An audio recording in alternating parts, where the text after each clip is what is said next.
నమస్తే. Welcome to Suman TV. Present మనతో పాటు ఉన్నారు సైకియాట్రిస్ట్ డాక్టర్ చక్రవర్తి గారు. నమస్తే సార్. నమస్తే అమ్మా. డాక్టర్ గారు, ఇప్పుడు కరోనా వార్తలు ఇటీవల మనం బాగా వింటున్నాం. అంటే ప్రజల్లో మరి ఇది మళ్ళీ భయపడిపోవాల్సినటువంటి పరిస్థితి అంటారా, లేదంటే ఇది సహజంగానే అనుకోవచ్చా? ఏంటి అంటే ఒక్కసారి జనాలకి చూడండి అమ్మా, కరోనా అనేటటువంటిది అప్పుడు మనం కోవిడ్ టైం నుంచి ఇప్పటి వరకు అది కంప్లీట్గా ఏం డిసపియర్ అవ్వలేదమ్మా. ఓకే, సో వైరస్ అనేటటువంటిది మనం చాలా ఇన్ఫ్లుయెన్జా అండ్ ఈ కామన్ కోల్డ్ వైరసెస్ అనేటటువంటిది సర్వసహజంగా చూస్తూ ఉంటాం. ఎస్పెషలీ మనం ఈ సీజనల్ వేరియేషన్స్ అప్పుడు. ఇప్పుడు ఈ ఎల్నినో ఎఫెక్ట్ వల్ల ఏమవుతుంది అంటే మరీ వేడిగా ఉంటుంది, ప్లస్ వర్షాలు పడట్లేదు, ఒక భిన్నమైనటువంటి వాతావరణం అనేది ఏర్పడుతుంది. అయితే ఈ వైరస్ అనేటటువంటిది non virulent and virulent stage అని రెండు ఉంటాయమ్మా. అంటే దాని యొక్క పవర్ పెరగటం తరగటం. వైరస్ అనేది ఎప్పుడూ ఉంటుంది, ఇక్కడే ఉండొచ్చు, ఎక్కడన్నా ఉండొచ్చు వైరస్. కానీ దాని పవర్ ఎప్పుడు పెరుగుతుంది అంటే కనుక ఎప్పుడైతే కనుక వాతావరణం ఒక భిన్నమైనటువంటి ప్రభావం చూపెడుతుందో. ఇప్పుడు ఉన్నది సహజంగా ఈ జూన్ జూలై అంటే కనుక విపరీతమైన వర్షాలు ఉండాలి, ఎండ యొక్క ప్రభావం కూడా తక్కువ ఉండాలి. ఇలాంటి భిన్నమైన వాతావరణంలో ఏంటంటే నాన్ విరిలెంట్ నుంచి విరిలెంట్ స్టేజ్, అంటే దాని యొక్క శక్తి సామర్థ్యాలు పెరుగుతాయి అన్నమాట. నెంబర్ 1. నెంబర్ 2, ఈ టైంలో ఏంటంటే ఈ వాతావరణ ప్రభావం ఇలాంటి రకరకాల చేంజెస్ వల్ల జనరల్గా కూడా ఇమ్యూనిటీ అనేటటువంటిది ప్రజానీకంలో ఒక మోస్తారు తగ్గుతుంది. పూర్తిగా కాదు కానీ ఒక మోస్తారు తగ్గుతుంది. సో ఎప్పుడైతే మనం తట్టుకునే కెపాసిటీ తగ్గుతుందో, ఎప్పుడైతే దాని పవర్ పెరుగుతుందో, ఆ వైరస్ యొక్క పవర్ పెరుగుతుందో, ఆటోమేటిక్గా దాని బారిన పట్టడానికి ఒక అవకాశం ఉంటుంది. లేదంటే కనుక ఈ 4 years డిసపియర్ అయిన వైరస్ ఇప్పుడు ఎక్కడ పుట్టుకొచ్చిందండి? అది కోతిలోంచి వచ్చిందా, బ్యాట్లోంచి వచ్చిందా? ఇవేమీ కాదు.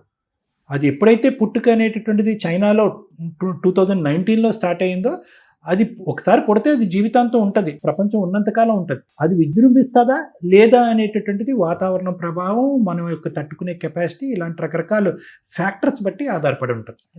డాక్టర్ గారు, కరోనా అనగానే 2020-21 ఇయర్ బాగా గుర్తొస్తుంది. అంటే జనాల్లో బాగా భయం ఏర్పడినటువంటి ఇయర్ అది. మరి ఇప్పుడు మళ్ళీ అదే టైం అనుకోవచ్చా, సహజమే అనుకోవాలా? మనం అంత భయభ్రాంతులకు గురవలసినటువంటి అవసరం లేదు మేడం. ఎందుకంటే కనుక ప్రపంచవ్యాప్తంగా మనం స్టాటిస్టిక్స్ తీసుకుంటే కనుక ఒక పాండమిక్ సిచ్యువేషన్ అనేది అప్పుడు మనం మాట్లాడుకున్నటువంటి సిచ్యువేషన్. ఎప్పుడు కూడా మనం ఏంటంటే పాండమిక్, ఎపిడమిక్ ఇలాగ మనం విభజించుకుంటాం అనమాట, తీవ్రత బట్టి. అప్పుడు మనం చూసినటువంటి పరిస్థితి పాండమిక్. ఈ డెత్స్ ఏవైతే కనుక ఇప్పుడు రికార్డ్ అయినాయో ఇవి చాలా కామన్గా ప్రపంచవ్యాప్తంగా కోవిడ్ డెత్స్ జరుగుతున్నాయి, ఇప్పటికీ జరుగుతున్నాయి. ఎటొచ్చి ఏంటంటే అప్పుడు వేల సంఖ్యల్లో మాట్లాడుకుంటే ఇప్పుడు 1, 2, 10 సంఖ్యలో జరుగుతున్నాయి. దానికి మనం అంత భయభ్రాంతులు గురయ్యి మళ్ళీ ఇంకో కోవిడ్ సిచ్యువేషన్ వస్తుందో, మళ్ళీ లాక్డౌన్ వస్తుందో అనేటటువంటిది అవసరం లేదు, భయభ్రాంతులకు గురవలసినటువంటి అవసరం లేదు. ఎందుకంటే కనుక 2021 మహా అయితే కొంత భాగం ఆఫ్ 2022లో మనందరికీ హర్డ్ ఇమ్యూనిటీ అనేది వచ్చేస్తుందమ్మా. అదేదో వ్యాక్సిన్ తీసుకోవాల్సినటువంటి ఇమ్యూనిటీ కాదు. నా దగ్గర నుంచి మీకు, మీ దగ్గర నుంచి వాళ్ళకి, మీ కుటుంబ సభ్యులకి, మా కుటుంబ సభ్యులకి, అందరికీ కూడా ఒక కంప్లీట్గా బాగా విజృంభించేటటువంటి ఒక డిజీజ్ ప్యాటర్న్ కాకపోయినా ఒక సబ్ లెవెల్, అంటే సబ్ డిజీజ్ లెవెల్లో అందరికీ స్ప్రెడ్ అయిపోయింది. అది స్ప్రెడ్ అయిపోవడంతో మనందరిలో యాంటీ కరోనా యాంటీబాడీస్ వచ్చేసినాయి. యాంటీ కరోనా వైరస్ యాంటీబాడీస్ వచ్చేయటం వల్ల అవి మనం షేక్ హ్యాండ్ ఇవ్వటం ద్వారానో, ఫుడ్ తినటం ద్వారానో, రకరకాల తుమ్మటం, దగ్గటం ద్వారా వైరస్ అనేది స్ప్రెడ్ అవ్వకుండా యాంటీబాడీస్ స్ప్రెడ్ అయినాయి.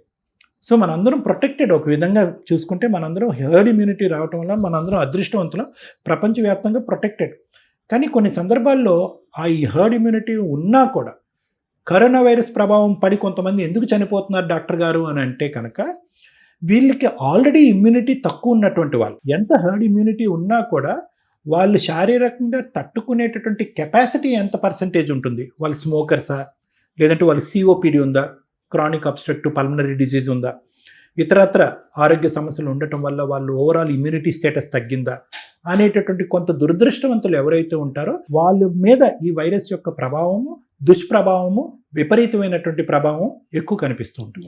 మరి కరోనా అనగానే ఫస్ట్ చాలా మందికి ఏంటంటే ఒక యాంగ్జైటీ. ఇప్పుడు సోషల్ మీడియాలో చూస్తున్నామండి, ఎన్నో వీడియోస్ వస్తున్నాయి, ఎన్నో న్యూస్ ఆర్టికల్స్ వస్తున్నాయి, అక్కడ చనిపోయారు, ఇక్కడ చనిపోయారు, కరోనా వైరస్ మళ్ళీ వస్తుంది అని చెప్పేసి. కానీ ఇది పిల్లల్లో కానీ పెద్దవాళ్ళలో కానీ మరి మానసిక ఆరోగ్యం పైన ఎట్లాంటి తీవ్రమైన ఇంపాక్ట్ పడుతుంది అంటే? సో కరోనా ఇప్పుడు ఎలా ఉందంటేనమ్మా, దాని యొక్క కోవిడ్ టైంలో దాని ప్రభావము, లాక్డౌను, కళ్ళెదురుగుంటానే మనుషులు చనిపోవటము, ఒక కుటుంబం కొంతమంది కుటుంబాల్లో ఒకరు, ముగ్గురు, నలుగురు కూడా చనిపోవటము, హాస్పిటల్ బెడ్స్ దొరకపోవటము, వ్యాక్సిన్స్ దొరకపోవటము, యాంటీవైరల్ డ్రగ్స్ దొరకపోవటము, బయటికి వెళ్ళి ఫ్రీగా తిరగలేకపోవటం, మాస్క్ పెట్టుకోకుండా ఇవేవైతే కనుక ఇమేజెస్ ఉన్నాయో ఆ టైంలో నుంచి ఇప్పటికి కూడా అందరూ మనసుల్లో కూడా పదిలంగా ఉన్నాయి ఆ ఇమేజెస్. ఆ జ్ఞాపకాలు ఇప్పటికీ కూడా పదిలంగా ఉన్నాయి. దానివల్ల ఏమవుతుందంటే కరోనా, కోవిడ్ ఇలాంటి పదాలు చాలామందికి అది రాదు, ఇలాంటి మాలాంటి వాళ్ళు ఎక్స్ప్లెయిన్ చేసి ధైర్య సాహసాలు నింపేటటువంటి ప్రయత్నం చేసినా కూడా డాక్టర్స్ కోవిడ్ టైంలో వచ్చినటువంటి హర్డ్ ఇమ్యూనిటీ కానీ, తర్వాత వ్యాక్సిన్స్ గురించి కానీ ఇవన్నీ చెప్పినా కూడా ఆ జ్ఞాపకాల వల్ల చాలామందికి ఇది ఒక పోస్ట్ ట్రామాటిక్ స్ట్రెస్ డిసార్డర్ లాగా అయిపోయింది. PTSD అని మీరు వినే ఉంటారు. అంటే సంఘటన అయిపోయి 4-5 సంవత్సరాలు 6 సంవత్సరాలు అయినా కూడా ఇప్పటికీ కూడా ఆ జ్ఞాపకాలు, ఆలోచనలు, జరిగినటువంటి సంఘటనలు అందరికీ కూడా ఒక సినిమా లాగా కళ్ళకు కట్టినట్టుగా ఉన్నాయి జీవితాల్లో. సో దానివల్ల ఏంటంటే తెలియకుండానే కరోనా అనేటటువంటి అంశం ఒక యాంగ్జైటీని నింపుతుంది, ఒక అభద్రతని క్రియేట్ చేస్తుంది. అమ్మో ఇంకోసారా అనేటటువంటి ఒక భయాన్ని క్రియేట్ చేస్తుంది. చాలా సందర్భాల్లో 2020 నుంచి ఇప్పుడు 2026 వరకు అమ్మో మళ్ళీ లాక్డౌనా ఇలాంటి పదాలు మనం పదే పదే విన్నాం. కానీ ఆ పరిస్థితి వరకు రాలే. ఎందుకంటే కనుక అది మనం భయం వల్ల మనం క్రియేట్ చేసుకున్నటువంటి ఒక యాంగ్జైటీ మబ్బు లాంటిది.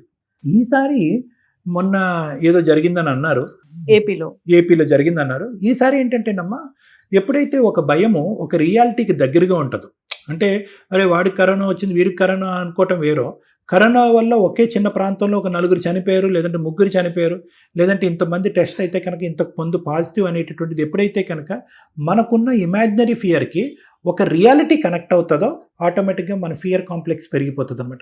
అభద్రత ఇంకా పెరిగిపోతుంది. అంటే ఇంకా ఓల్డ్ ఏజ్ ఉన్న వాళ్ళండి, ఇంకా ఆందోళన సమస్యలు ఉన్న వాళ్ళు ఎలాంటి పరిష్కారాలు తీసుకోవాలి, ఎలాంటి సజెషన్స్ తీసుకోవాలి?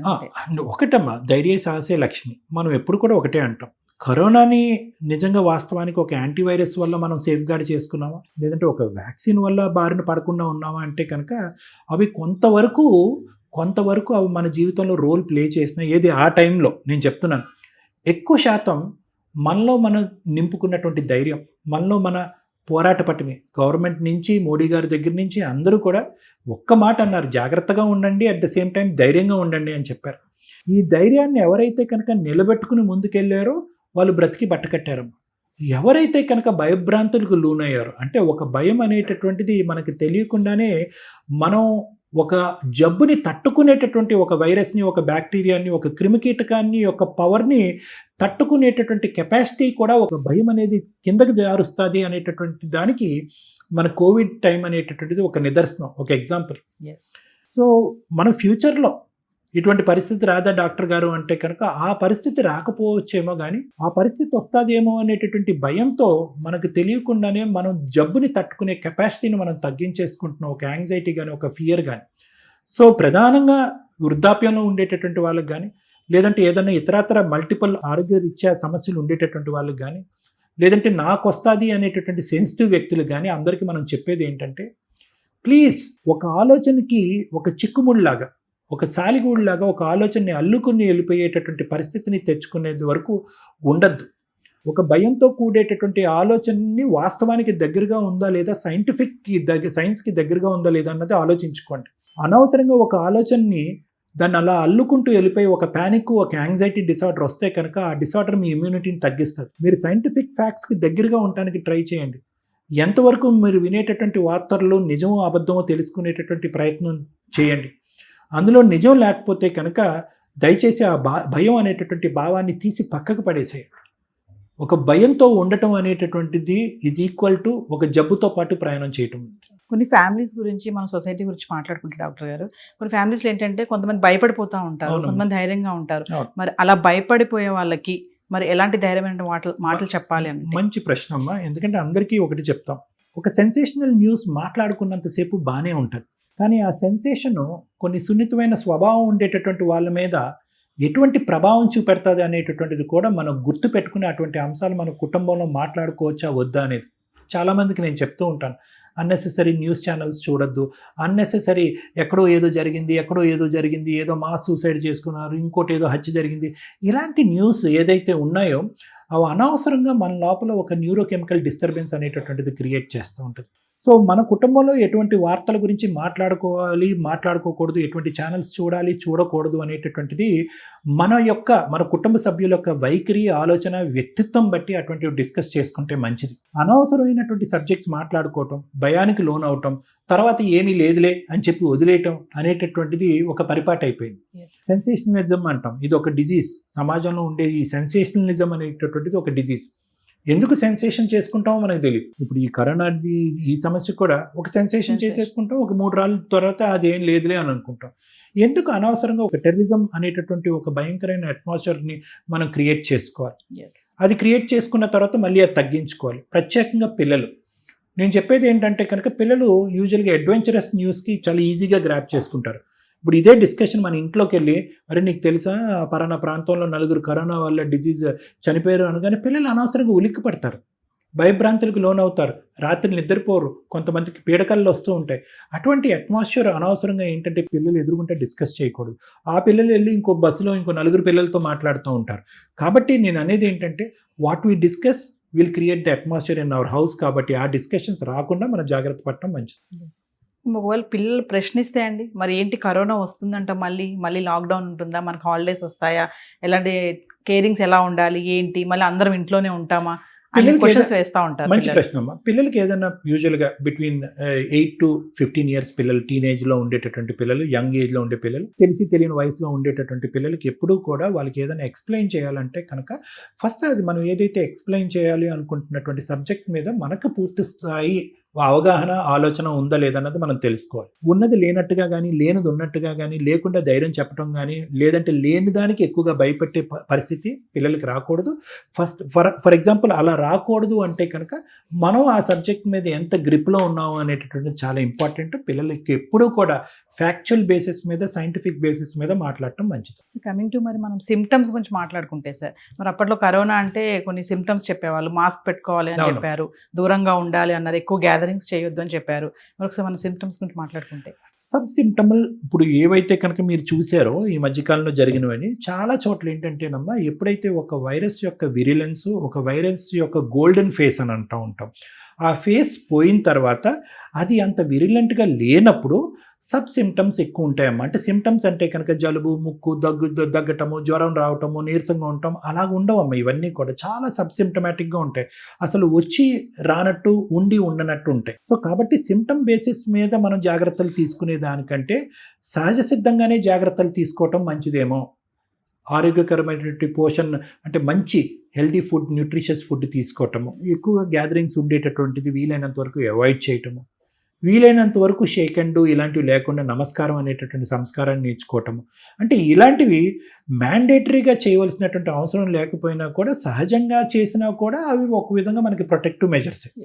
దగ్గేరో, తుమ్మేరో ఇలాంటి వాటికి మనం ఎక్కువగా ఫోకస్ చేస్తే ఏమవుతుందంటే ప్రజల్లో భయభ్రాంతులకు గురి చేసినటువంటి వాళ్ళం అవుతాం మనం. అమ్మో వాడు దగ్గుతున్నాడు, వాడు కరోనా ఉందేమో, వీడు తుమ్ముతున్నాడు. No, it may not B.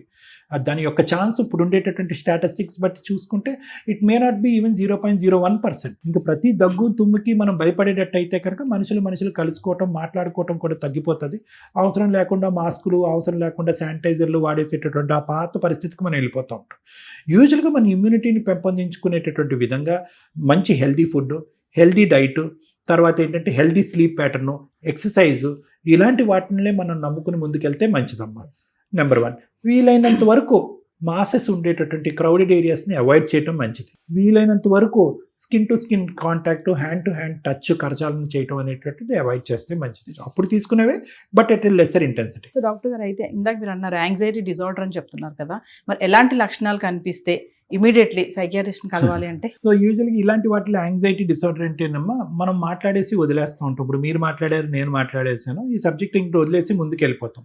కానీ యూజువల్గా ఈ యాంగ్జైటీ ఉండేటటువంటి వాళ్ళు ఏంటంటే అదే సబ్జెక్ట్ మీద ఎక్కువ ఫోకస్ చేసి, అదే సబ్జెక్ట్ మీద ఎక్కువ మాట్లాడుతూ, అదే సబ్జెక్ట్ మీద ఎక్కువ రీసెర్చ్ చేసి, గూగులింగ్ చేసి, దాని నుంచి ఇంకా ఫ్యాక్ట్స్ ఐడెంటిఫై చేయటం కానీ, లేదంటే అంతటితో నాకేమైనా జ్వరం వచ్చిందా, నేను ఎక్కువ దగ్గుతున్నానా అని చెప్పి ప్రతి దగ్గుకి, ప్రతి తుమ్ముకి డాక్టర్ దగ్గరికి వెళ్ళిపోయి సందర్భానుసారం అసందర్భమైనటువంటి టెస్టులు చేయించుకుంటూ, ఇంట్లో వాళ్ళందరికీ కూడా అదే డిస్కషన్ పెట్టుకుని వాళ్ళను కూడా జాగ్రత్తలు తీసుకోమంటూ, వాళ్ళని భయభ్రాంతులకు గురి చేసుకుంటూ, ఎక్కువగా ఆ ఆలోచన వల్ల నిద్రలేని సమస్య రావటము, ఆ ఆలోచన వల్ల నలుగురితో మాట్లాడలేకపోవటం, లేదంటే వర్క్ కూడా వెళ్ళలేకపోవటం, వర్క్ రిలేటెడ్ కాన్సన్ట్రేషన్ చేయలేకపోవటం, ఇలాంటివి వస్తే కనుక యూజువల్గా యాంగ్జైటీ ఎక్కువ అవుతుంది, అసలు సమస్య కంటే వేరే సమస్య ఎక్కువ అవుతుందని భావించాలి. దాన్ని యాంగ్జైటీ డిసార్డర్ అంటారు. పానిక్ అటాక్స్, కరోనా లక్షణాలు ఇవన్నీ ఒకటే అనుకోవచ్చా అండి? అంటే యూజువల్గా ఏమవుతుందంటేనమ్మా, యాంగ్జైటీ ఎంత విచిత్రమైన మానసిక సమస్యలు, ఎంత విచిత్రమైన సమస్యలు అంటే, నువ్వు ఏదైతే ఊహించుకుంటావో, ఏదైతే ఆలోచించుకుంటావో అది నీ పక్కన వచ్చి కూర్చుంటుంది. ఇప్పుడు నేను ఇలా కూర్చున్నాను, నాకు జ్వరం వచ్చిందేమో అంటే వాడికి జ్వరం వస్తుంది. నాకు నిద్ర పట్టట్లేదు అంటే పట్టదు. నాకు ఏదో తెలియని సమస్య వచ్చిందేమో అంటే కనుక తెలియని సమస్య. సో నేను అనేది ఏంటంటే కనుక, కరోనా ప్రస్తుతం ఉండేటటువంటి పరిస్థితి కంటే మనకు తెలిసి తెలియకుండా పెంచుకుని పెద్ద చేసుకునేటటువంటి యాంగ్జైటీ ప్రాబ్లమే ఎక్కువ. కాబట్టి ముఖ్యంగా కావాల్సింది ఏంటంటే అవగాహన, అన్నెసెసరీ ఇన్పుట్ స్ప్రెడ్ చేయకుండా ఉండటము, అన్నెసరీ డిస్కషన్స్ ఎంకరేజ్ చేయకుండా ఉండటం. అవగాహన అనేది చాలా ఇంపార్టెంట్. సో డాక్టర్ గారు, మరి ఫైనల్లీ ఒక సైకియాట్రిస్ట్గా మరి మీరు ప్రజలకు ఇచ్చేటటువంటి సలహాలు కానీ సూచనలు ఏమైనా ఉన్నాయా? ప్రజలందరికీ చెప్పేది ఏంటంటే, అనవసరంగా భయభ్రాంతులు గురవ్వాల్సినటువంటి అవసరం లేదు. ఎవరో అది చెప్పారు అనేటటువంటి మాటలు నమ్మవలసినటువంటి అవసరం లేదు. మనం సైంటిఫిక్ బేసిస్ మీద సైన్స్కి దగ్గరగా ఉందాం. ఎందుకంటే ఒకప్పుడు ఆ టైంలో మనం డీల్ చేయలేనటువంటి కరోనాకి వర్స్ట్ కమ్ సినారియో వచ్చిందే అనుకోండి, దాన్ని డీల్ చేయగలిగేటటువంటి కెపాసిటీలో సైన్సు, సైంటిఫిక్ ప్రాసెస్, డాక్టర్స్ అందరూ రెడీగా ఉన్నారు. దానికి సంబంధించినటువంటి వ్యాక్సిన్స్ ఉన్నాయి, దానికి సంబంధించినటువంటి యాంటీవైరల్ డ్రగ్స్ ఉన్నాయి. మీకు మీరుగా అనవసరంగా భయభ్రాంతులకు గురవ్వకండి, యాంగ్జైటీకి లోన్ అవ్వకండి. మూడోది ఏంటంటే, సహజ సిద్ధమైనటువంటి ఇమ్యూనిటీని పెంపొందించుకునే ప్రయత్నం చేయండి. టైంకి పడుకోండి, తినండి, లెగండి, పోషక విలువైనటువంటి ఆహార పదార్థాలతో కూడినటువంటి డైట్ని నమ్మండి, ఫిట్నెస్ అండ్ ఎక్సర్సైజ్ చేయండి.